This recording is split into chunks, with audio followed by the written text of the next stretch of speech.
Hello po mga kabayan, magandang gabi sa inyo. Ngayon lalabas tayo dito, mayroong Northern Lights ipapakita ko sa inyo. Lumabas ngayon yung Northern Lights, ipapakita ko sa inyo kung ano yung Northern Lights o Aurora Borealis. Tara, let's go, samahan nyo ako. Ayan, labas tayo dito sa pintuan namin. Ipapakita ko sa inyo dito, lumabas yung Northern Lights. Hindi lang siya gaano kalakas. Ayan, so yan yung Northern Lights ngayon mga kabayan. No? Ayan, nag-uumpisa na siyang mag-green talaga. Ayan, so ganyan kaganda yung Northern Lights o Aurora Borealis. Normal yan dito sa Greenland.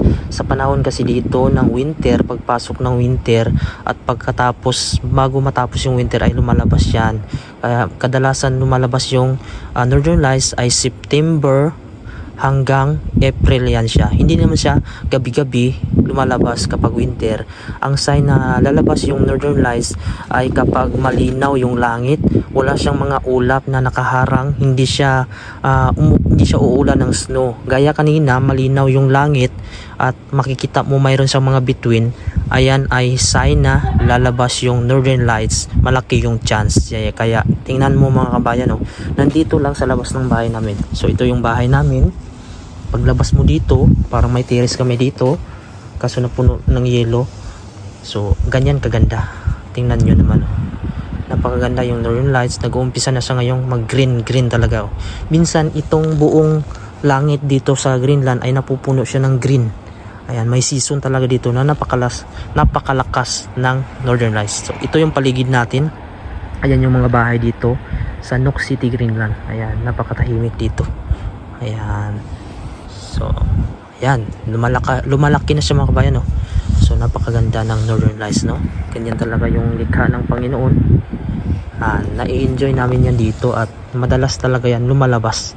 Sa isang buwan, siguro hindi ko na mabilang mga kabayan kapag maganda kasi yung panahon. Kaya nito ay lalabas talaga siya.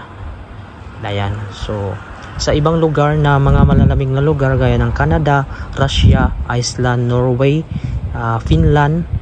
So hindi ko alam kung ano pa yung lugar mga kabayan na lumalabas yung Northern Lights. I-comment nyo sa baba para malaman natin.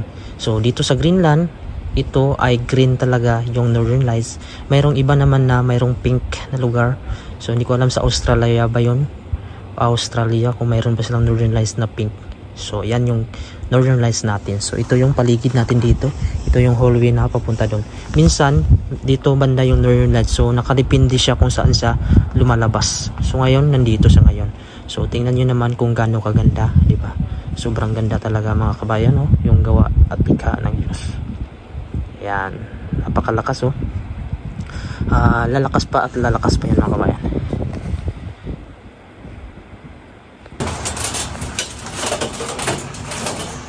Ato bang dre?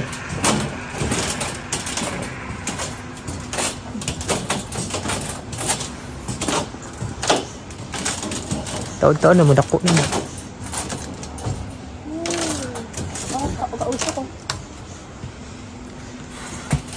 Picture ka? Ito dulu mo. Oo. Dako kaya anak ko siya. Kabilog. Dito ta eh. Dito ta sa unahan.